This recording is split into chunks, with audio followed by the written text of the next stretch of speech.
kulan wacan oo wanaagsan ku soo dhawaada daawadayaal warka halkudhig news qodobada ku daawad doontaan waxa kamid ah al-shabaab oo toogasho ku fulisay nin ku kacay fal naxdin leh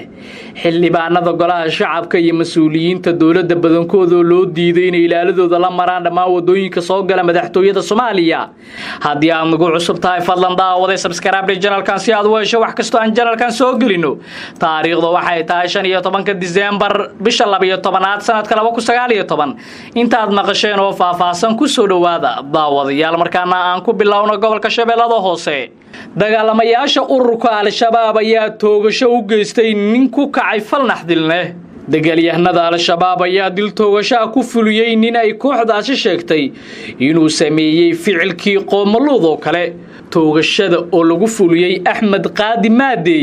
ayaa ka dhacday fagaara ku yaala deegaanka Domburaalo hoostaga degmada Qoryoole ee gobolka Shabeellada Hoose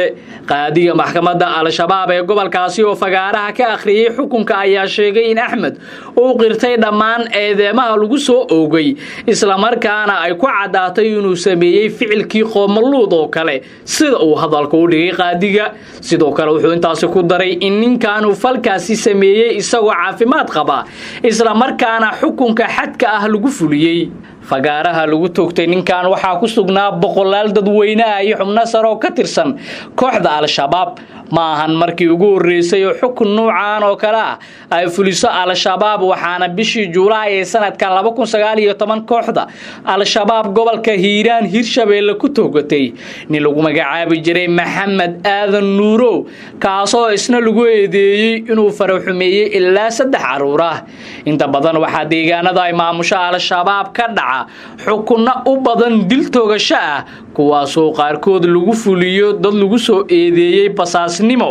markaana Muqdisho dib ugu soo noqono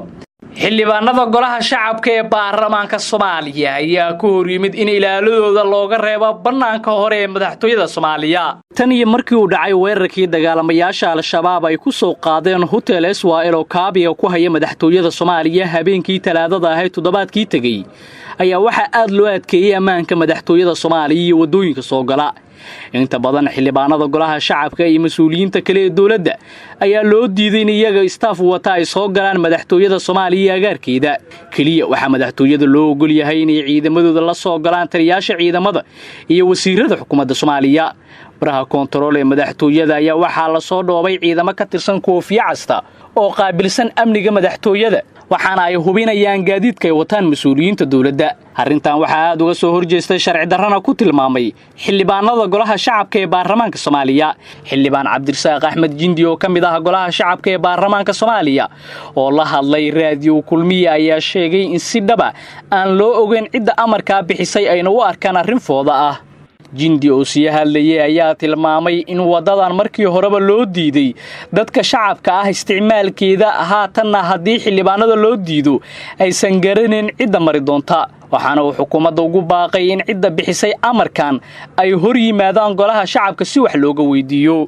ilaa ya haatan ma cadda cidda sida rasmiga ah uga dambaysa amarka ah in xildhibaanada iyo mas'uuliyiinta kale ee dawladda loo diido inay madaxtooyada ay la soo galaan ilaaladooda daawadayaal waa naga inta warkaad kala socoteen halkudhig news hadii aad nagu cusub tahay fadlan daawada subscribe channelkan